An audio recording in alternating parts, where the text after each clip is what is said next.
Nous saluons ceux qui nous rejoignent donc sur Internet, puisque maintenant nos cultes sont enregistrés, en tout cas la prédication est enregistrée sur Internet. Nous les saluons là où ils sont dans le monde, on doit pouvoir dire ça aujourd'hui, et pour nous également ici ce matin. Nous allons ouvrir la Bible encore maintenant. Je vous propose deux textes dans le dernier livre de la Bible, livre de l'Apocalypse. Apocalypse au chapitre 1er, les premiers versets. Apocalypse, le dernier livre de la Bible. Apocalypse au chapitre 1er et dès le verset 1er. Le livre s'ouvre avec cette parole, c'est d'ailleurs le titre du livre, en fait, Révélation plutôt que Apocalypse. Révélation de Jésus-Christ que Dieu lui a donnée pour montrer à ses serviteurs les choses qui doivent arriver bientôt, et qu'il a fait connaître par l'envoi de son ange à son serviteur Jean, l'apôtre, lequel a attesté la parole de Dieu et le témoignage de Jésus-Christ, tout ce qu'il a vu. Un peu plus loin, verset 9, toujours chapitre 1er, verset 9. « Moi, Jean, votre frère, et qui est part avec vous à la tribulation et au royaume, et à la persévérance en Jésus, j'étais dans l'île de Patmos à cause de la parole de Dieu et du témoignage de Jésus. Je fus ravi en esprit au jour du Seigneur. Et j'entendis derrière moi une voix forte comme le son d'une trompette qui disait « Ce que tu vois, écris-le dans un livre et envoie-le aux 7 églises, à Éphèse, Smyrne, Pergame, Thyatire, Sardes, Philadelphie et Laodicée. » Je me retournai, écrit l'apôtre, je me retournai pour connaître quelle était la voix qui me parlait, et après m'être retourné, je vis 7 chandeliers d'or, et au milieu des 7 chandeliers, quelqu'un qui ressemblait à un fils d'homme, un être humain, vêtu d'une longue robe et ayant une ceinture d'or sur la poitrine. Sa tête et ses cheveux étaient blancs comme de la laine, comme de la neige. Ses yeux étaient comme une flamme de feu, ses pieds étaient embrasés, semblable à de l'airain ardent, comme s'il eût été embrasé dans une fournaise, et sa voix était comme le bruit des grandes eaux.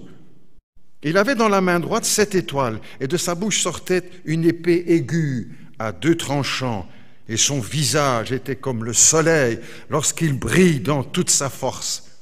Lorsque je le vis, écrit l'apôtre, je tombais à ses pieds comme mort. Il posa sur moi sa main droite et dit « Ne crains pas, je suis le premier et le dernier, et le vivant. J'étais mort, et voici, je suis vivant au siècle des siècles. Je tiens les clés de la mort et du séjour des morts. Écris donc les choses que tu as vues, et celles qui sont, et celles qui doivent arriver après elles. Le mystère des 7 étoiles que tu as vues dans ma main droite, et des 7 chandeliers d'or. Les 7 étoiles sont les anges des 7 églises, et les 7 chandeliers sont les 7 églises. Jusque-là, notre lecture, si vous le voulez, pour ce matin. Solus Christus, Christ seul. Et ceci me permet aussi de rejoindre, je vais dire, un peu l'actualité ou de répondre à une remarque qui m'a été faite il y a quelques mois. À la sortie de l'église, nous avions eu un culte portes ouvertes et une jeune personne, un jeune qui avait été invité. C'était le 20 novembre de l'année passée, quelqu'un qui avait été invité me dit, en me saluant, voilà, en quelques mots, et il me dit, il me semble que vous avez beaucoup insisté sur le Christ. Alors premièrement, ça m'a réjoui, parce que on va justifier tout ça, vous allez le voir ensemble, mais ça m'a réjoui, bien sûr, parce que c'est là aussi le cœur de l'Évangile. Et puis, une deuxième réflexion, je dis, mais cela demande aussi réponse. Donc, j'ai parlé un peu avec lui à la sortie, mais 1 minute, 2 minutes, même pas, quoi. Donc, courtement pour expliquer. Mais je crois que cela demandait aussi une réponse peut-être plus large, parce que peut-être quelqu'un parmi nous, ou sur Internet, se posera la question, mais est-ce que là, il n'insiste pas trop sur le Christ, sur Jésus? Et puis, pour moi-même, je me suis fait une joie de confirmer tout ça. Parce que aussi, en tant que pasteur, on doit se laisser interroger, se remettre en question, et pas tout couler dans le béton, et puis c'est terminé, on ne bougera plus jusqu'au cercueil. Non, il faut savoir aussi se remettre en question, se poser des questions. C'est ce que j'ai voulu faire aussi, tout en connaissant la réponse, je vais dire, bien sûr, puisque ce n'est pas d'aujourd'hui que je partage, que je prêche cette parole, mais je voulais quand même y travailler là-dessus. Et alors je me suis mis à relire le Nouveau Testament d'une façon particulière, avec cet objectif de compter le nombre de fois où je rencontre le mot Jésus, Jésus-Christ, ou le Christ, ou le Fils de Dieu, etc. Et c'est une belle expérience que vous pouvez faire aussi.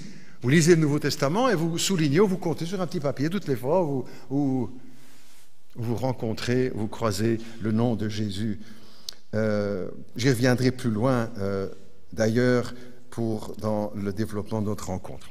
Mais pourquoi, justement, ce Jésus seul, ou Christ seul, solus Christus? Pourquoi? Parce que l'Église avait inventé une multitude de chemins pour que l'homme puisse s'approcher de Dieu. Jésus n'était plus le seul chemin. C'était plus Jésus ou Christ seul. Il y avait à côté de tout cela des chemins qui étaient proposés. Et en plus, l'Église avait rendu le Christ et Dieu inaccessibles aux chrétiens, aux gens du peuple, on va dire, sans mépris. Il fallait des intermédiaires. Dieu était tellement saint, grand et loin de nous qu'il fallait des intermédiaires entre l'homme et Dieu, l'homme et Christ. Donc l'Église avait inventé toute une série d'intermédiaires, de chemins. L'Église, hors de l'Église, pas de salut, donc il fallait passer par l'Église, les prêtres, le pape, les saints, la mère de Jésus, la souffrance, qui était un chemin pour approcher Dieu, la souffrance, le purgatoire, les sacrements, les pèlerinages, les messes, etc. Autant de chemins ou de moyens inventés par l'Église pour que le chrétien puisse gagner son ciel ou gagner le pardon de Dieu. Jésus n'était plus seul. Il y avait à côté de lui, on y avait accroché toute une série de casseroles derrière lui. C'était plus Jésus seul, pour beaucoup de choses. C'est ce que nous allons développer ensemble. Et les réformateurs, c'est lanceurs d'alerte aussi, c'est un mot moderne dans un autre domaine, mais ces lanceurs d'alerte, les réformateurs, qui vont justement alerter l'Église que partait dans la mauvaise direction. Ces lanceurs d'alerte ont découvert, en étudiant la Bible, qu'elle ne parle jamais, jamais, jamais de tout cela, de toute cette multitude de chemins pour pouvoir s'approcher de Dieu. Au contraire, que l'Écriture présente un seul chemin, un seul Sauveur, un seul Seigneur, c'est Jésus-Christ qui nous mène, lui, au Père. Et dans un sens, j'espère aussi que vous partagez ça, je suis fier de ce texte qu'on a choisi parmi tant d'autres dans l'Écriture, qui résume un peu notre foi et qui rejoint aussi ce mouvement de la réforme. Jésus seul, c'est lui qui est le chemin, la vérité et la vie, et que nul ne vient au Père que par lui. Mais c'est ce que nous vivons, c'est ce que nous croyons, c'est ce que la Bible enseigne, c'est ce que les réformateurs ont redécouvert il y a 500 ans. C'est donc aussi notre anniversaire, c'est notre fête, c'est la fête de tous ceux qui croient en Jésus seul et à l'Écriture seul, et pas tout ce qu'on y a ajouté ou tout ce qu'on a inventé autour. Et pour ceux qui s'en souviennent, aussi quand nous étions encore au boulevard Thiroux, à l'église au boulevard Thiroux, nous avions ce même texte de 7 mètres sur 60 cm à la façade, éclairé la nuit au plein cœur de Charleroi, parce que c'était bien là le centre de l'Évangile. Je suis le chemin, la vérité et la Bible. Et la vie. Mais il y a bien sûr d'autres textes, une multitude. Faites l'expérience vous-même. Ça vaut la peine parce que tout cela nous aide à confirmer notre foi. Et pas simplement dire, bon, chez nous, on croit ça, on croit là, mais le pasteur le dit, et, que ce soit plus que ça, mais votre conviction, pour pouvoir le transmettre à d'autres avec aussi conviction. D'autres textes de la Bible, bien sûr, répètent cette même vérité. L'apôtre Pierre, par exemple, à Jérusalem, il y a 2000 ans, là on recule un peu dans l'histoire, le jour de la Pentecôte, en terminant sa prédication, la première fois que l'Évangile est prêché, le cœur de sa prédication, c'est le Christ, évidemment, lisez ça, Actes 2. Mais en terminant sa prédication, il dira que toute la maison d'Israël sache avec certitude que Dieu a fait Seigneur et Messie ce Jésus que vous avez crucifié. C'est parti. C'est parti, c'est Jésus-Christ. C'est lui qui est le Sauveur, c'est lui que Dieu nous a donné, c'est lui qui est crucifié, qui a été crucifié, c'est lui qui est ressuscité. Que toute la maison d'Israël le sache avec certitude. Et pour nous également. Quelques jours après la Pentecôte, de nouveau, l'apôtre Pierre est à Jérusalem, ils ont des problèmes avec les autorités politiques et religieuses, et, rempli du Saint-Esprit, dit le texte, l'apôtre Pierre dira ceci: « Il n'y a de salut en personne d'autre qu'en Jésus. » Personne d'autre que Jésus. « Car il n'y a sous le ciel aucun autre nom donné aux hommes par lequel nous puissions être sauvés. » De nouveau, Jésus seul. Le seul chemin, le seul sauveur, le seul médiateur. On va prendre ce texte encore. L'apôtre Paul aussi, ça c'était Pierre, on dit oui, c'est peut-être Pierre. Paul, l'apôtre Paul dira, quand il écrit à son jeune collègue Timothée, il y a un seul Dieu et un seul médiateur, intermédiaire entre Dieu et les hommes, c'est Jésus-Christ. Voilà ce que découvrent les réformateurs il y a 500 ans, qui sont élevés dans la religion. Luther était moine, et d'autres aussi après lui étaient moines. Il était élevé dans l'enseignement de l'Église, mais pas dans l'enseignement de la parole. Et il découvre ça en étudiant et en enseignant, puisqu'on l'avait chargé d'enseigner les livres bibliques de l'Épître aux Romains, entre autres, et d'autres. Tout cela, aujourd'hui, les chrétiens le savent. On dit, pasteur, vous lisez ça, mais tout le monde le sait aujourd'hui. En principe, dans les milieux protestants aussi. Tout le monde le sait, mais il y a 500 ans, ces vérités et d'autres qu'on va voir ensemble étaient étouffées par l'Église. Bien sûr, on parlait de Jésus, il y avait la croix, mais il y avait tout le reste autour, qui pour finir faisait ombrage à Jésus-Christ. Il n'était plus Jésus seul. Il y avait ajouté, je viens de le dire, le pape, Marie, les saints, les messes, etc. D'où la devise de la Réforme qui était bien fondée sur les textes de l'Écriture. Jésus seul, sans autre intermédiaire, pas d'autre chemin. Mais cela dit, est-ce que vous quelqu'un pourrait dire encore, est-ce que vous n'appuyez quand même pas trop fort? Oui, on doit le mettre à l'honneur, mais est-ce que c'est quand même pas trop fort? Comme me disait un peu ce jeune-là en sortant du temple il y a quelques mois. Pas du tout, pas du tout, au contraire. Au contraire, l'esprit de l'évangile, c'est le plan de Dieu. Juste quelques chiffres que je vous donne de mon petit travail là, pendant ces derniers mois. À la relecture du Nouveau Testament, quelques chiffres. L'Épître aux Éphésiens, devinez à peu près combien de fois le nom de Christ ou Jésus ou Sauveur, etc. 107 fois. Il y a 6 chapitres. 107 fois. L'Épître aux Colossiens, 78 fois. L'Épître aux Philippiens, 65 fois. L'apôtre Pierre, 50 fois. Le deuxième de Pierre, 27 fois. L'Épître aux Thessaloniciens, 48 fois. Le Thessaloniciens 2, 39 fois. 1 Timothée, 31 fois. 2 Timothée, 54 fois. Hébreux, 151 fois. Est-ce qu'on insiste trop? Non, c'est la même pensée que celle de l'Écriture. Et cela doit nous confirmer les uns et les autres. Alors, en plus, à côté de cela, bien sûr, les évangiles. Mais c'est des dizaines de fois à chaque page que le nom de Jésus revient dans les 4 évangiles. C'est le Christ qui parle, c'est le Christ qui guérit, c'est le Christ qui fait des miracles, le Christ qui prie, le Christ qui pleure, le Christ qui prêche, le Christ qui console, le Christ qui appelle, le Christ qui accomplit les prophéties, le Christ qui meurt, le Christ qui ressuscite, le Christ qui remonte au ciel, le Christ qui explique la Bible, le Christ qui remonte au Père et qui est glorifié. Ajoutons encore peut-être ça. Vous savez quels sont les premiers mots du premier livre du Nouveau Testament?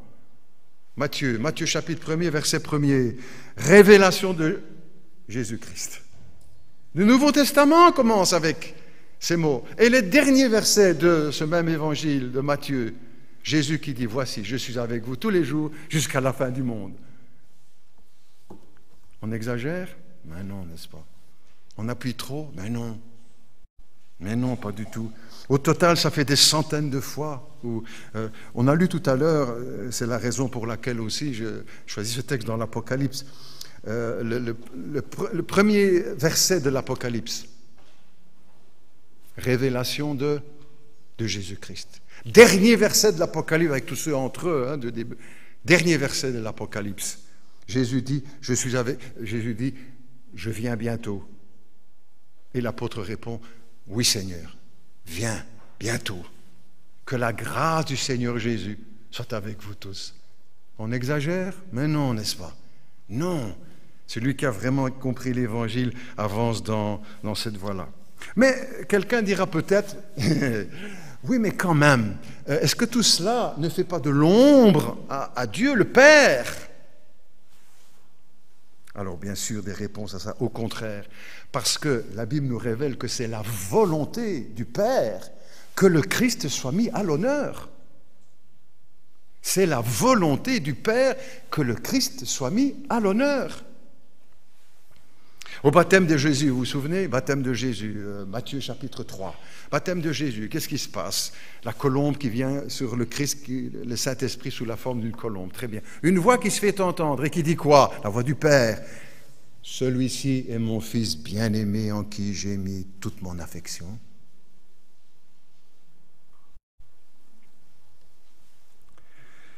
Quelques jours plus tard, un peu plus tard, lorsque Jésus est sur la montagne de la Transfiguration avec Pierre et Jean, où il se manifeste devant eux glorifié, de nouveau une voix se fait entendre du ciel, la voix du Père, et qui dit quoi? À nouveau, celui-ci est mon Fils bien-aimé, écoutez-le. Qu'est-ce que Dieu dit aux disciples? C'est mon Fils, c'est lui que vous devez écouter. Est-ce que ça fait de l'ombre au Père?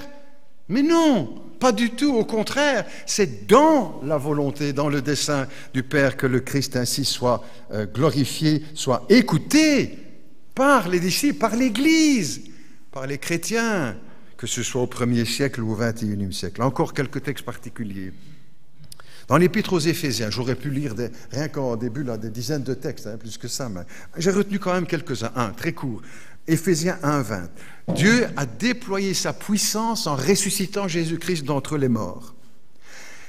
Et il a fait asseoir à sa droite dans les lieux célestes, au-dessus. Qui ça? Le Christ. Au-dessus de toute domination, de toute autorité, de toute puissance, de toute souveraineté et de tout nom qui peut se nommer, non seulement dans le monde présent, mais encore dans le monde à venir. Dieu a tout mis sous les pieds du Christ. C'est la parole, hein? Éphésiens 1, verset 20.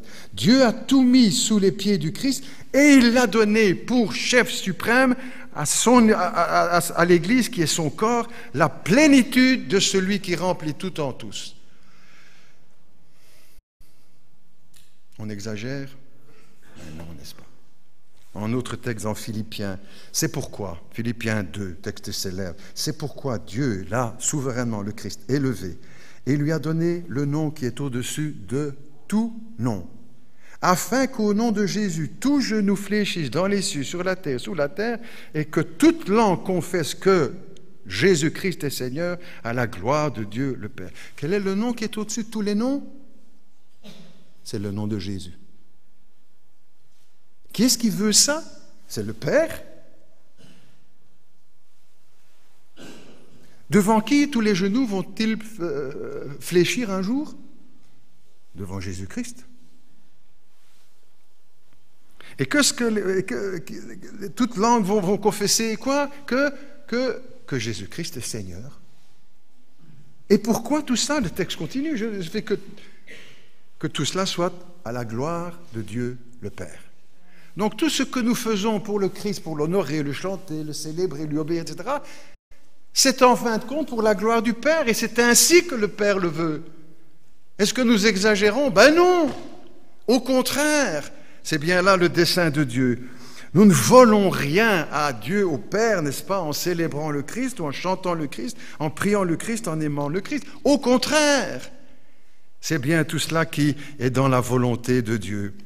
Écoutons encore cette parole de Jésus, dans l'Évangile selon Jean, au chapitre 5.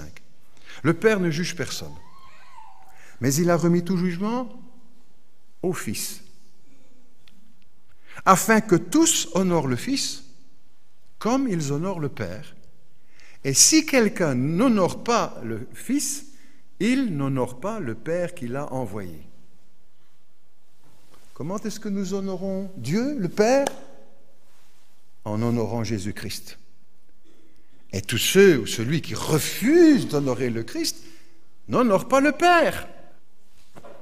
Qui dira que nous exagérons?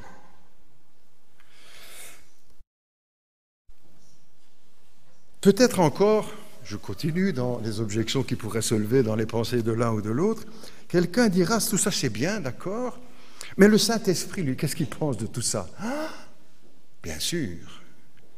Alors Jésus a parlé de cela aussi à ses disciples, quelque temps avant la croix, dans la chambre haute, où il est rassemblé avec les disciples, dans cet enseignement d'intimité, où il dit « Je vais bientôt vous quitter, mais je ne vous laisserai pas seul, je vais être rejeté par les hommes, crucifié, je ressusciterai, mais je ne vous laisserai pas seul.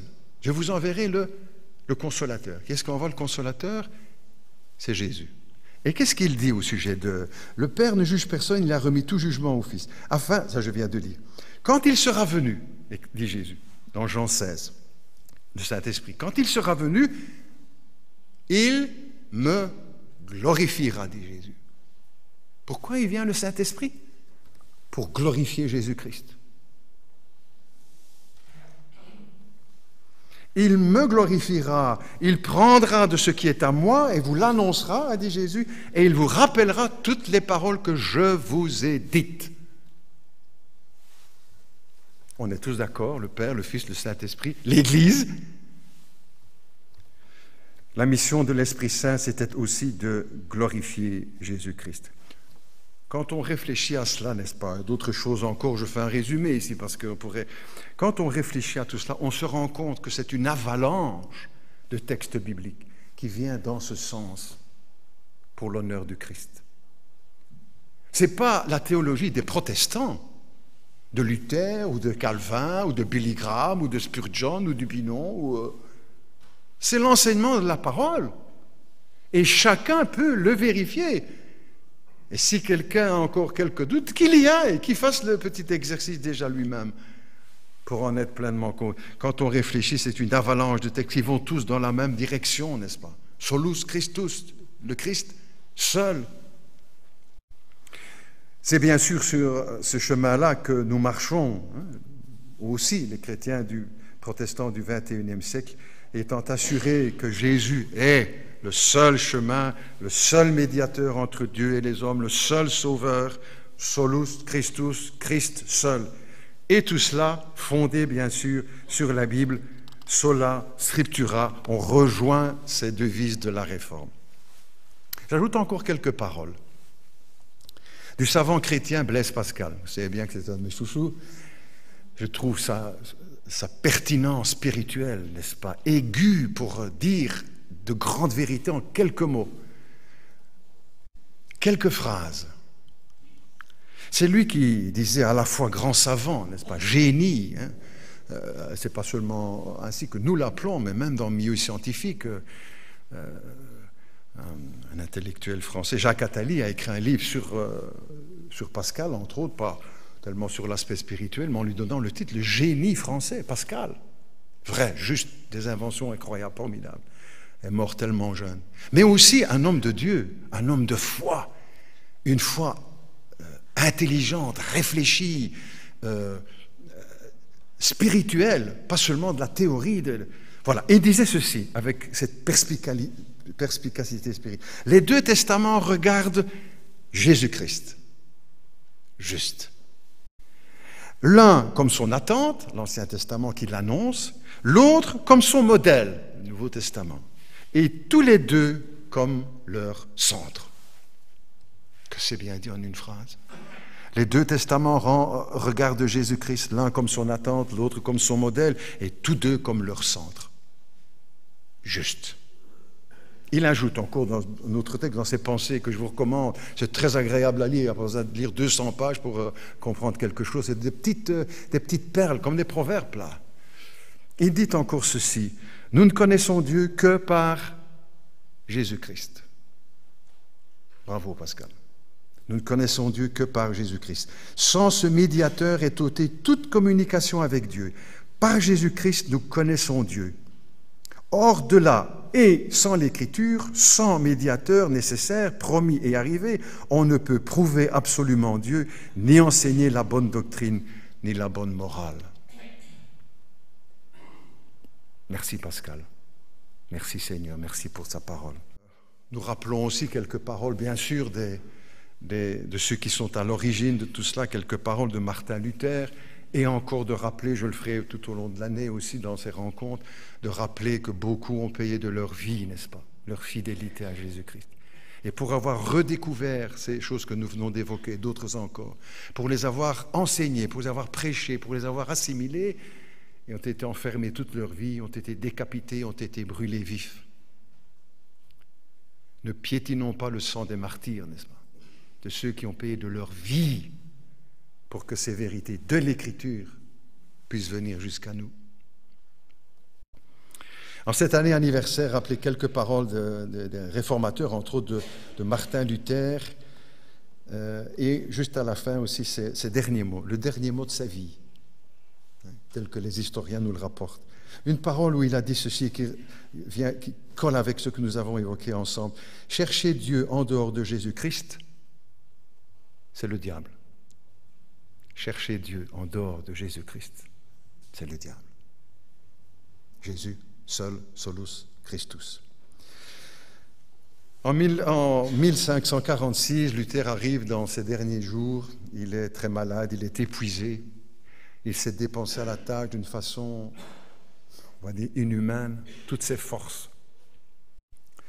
Il est au bout de sa vie, il est fatigué, il a 64 ans par là. Il est alité et il reprend la route pour retourner à Wittenberg. C'était son quartier général, on dira comme ça. Et il doit s'arrêter à Eisleben. C'est la ville où il est né. Les circonstances sont placées de la sorte. Il est malade, il doit s'aliter. Et un de ses compagnons de première heure, Justus Jonas, aussi un réformateur, théologien, qui se trouvait au chevet de son lit, lui dit, c'est l'historien qui nous rapporte cela, « Révérend Père, en mourant, vous reposez-vous sur Jésus-Christ et vous appuyez-vous inébranlablement sur la doctrine que vous avez prêchée ?» Luther répond d'une voix claire, « Oui. » Ce sera son dernier mot. Il s'éteint tout doucement et ce jour-là, à 3 heures du matin, le 18 février, il quitte ce monde. Son corps est transféré en grande pompe. Il était devenu une vedette, entre guillemets. Et son corps est transféré en grande pompe à Wittenberg, c'est là l'université où tout avait commencé, où il avait affiché les thèses, 95 thèses sur la porte de l'église du château de Wittenberg. On le transporte là, il est enterré tout près de la chaire de l'église, là-bas à Wittenberg, en Allemagne. Et un an plus tard, en 1547, je ne suis pas champion pour les dates, mais enfin, l'empereur Charles Quint, qui est l'empereur qui règne sur presque toute l'Europe à l'époque, c'est le plus grand royaume de l'époque, Charles Quint, qui s'empare de Wittenberg. Il n'y a pas de combat, mais enfin, il prend la ville, il reprend la ville qui était à la Réforme. Et après sa victoire, il est accompagné du duc d'Albe. Le duc d'Albe, c'est l'inquisiteur le plus redoutable, n'est-ce pas, qui va faire exécuter des milliers de chrétiens dans toute l'Europe, le duc d'Albe, et qui est aussi à l'origine du martyre des comtes d'Egmont et de Horn, ici sur la place de Bruxelles, il y a à peu près 500 ans aussi. Le duc d'Albe est avec lui, sanguinaire, cruel, d'une haine contre les chrétiens protestants. Et il visite l'église avec l'empereur Charles Quint, l'église là-bas où Luther prêchait. Et il s'arrête devant la tombe de Luther, et comme le duc d'Albe lui proposait de déterrer le cadavre du réformateur et de le brûler, ça vous donne un peu l'esprit dans lequel l'empereur Charles Quint dira non. Non. Laissez-le reposer, il a son juge, je ne fais pas la guerre aux morts. Nous sommes 500 ans après tout cela. Nous faisons partie de cette même famille et le même combat demeure encore aujourd'hui. Le même combat pour la foi, pour la vérité des Écritures, pour le sola scriptura, pour le solus Christus continue.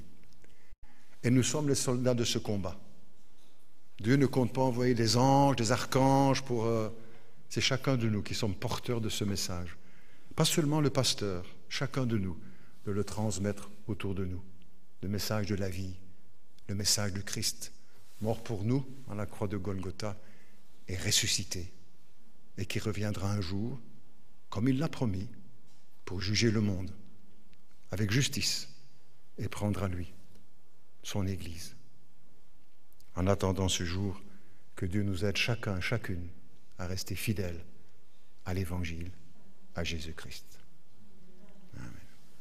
Nous prions ensemble, si vous le voulez bien. Notre Dieu, notre Père, nous te remercions pour ta parole, nous te remercions pour Jésus-Christ, nous te remercions pour le Saint-Esprit, nous te remercions pour l'Église, la communion des chrétiens, nous te remercions pour la mort de notre Seigneur, pour sa résurrection, pour ses promesses, pour son pardon, pour la vie éternelle qu'il nous accorde à tous ceux qui croient en lui seul et qui comptent sur lui seul pour nous accorder la grâce de son pardon et la vie éternelle. Notre Dieu, nous te remercions aussi pour ceux qui nous ont précédés, ces lanceurs d'alerte, réformateurs, connus ou moins connus, mais qui ont œuvré au risque de leur vie, et certains en y laissant leur vie, sur l'échafaud, sur le bûcher, la tête tranchée ou noyée, ou enterrés vifs, ou enfermés toute leur vie dans les prisons, ou jetés sur les galères pour y mourir d'épuisement. Nous te remercions pour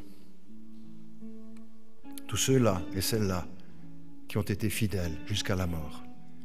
Que nous puissions dans ta grâce, Seigneur, avec humilité, rester fidèles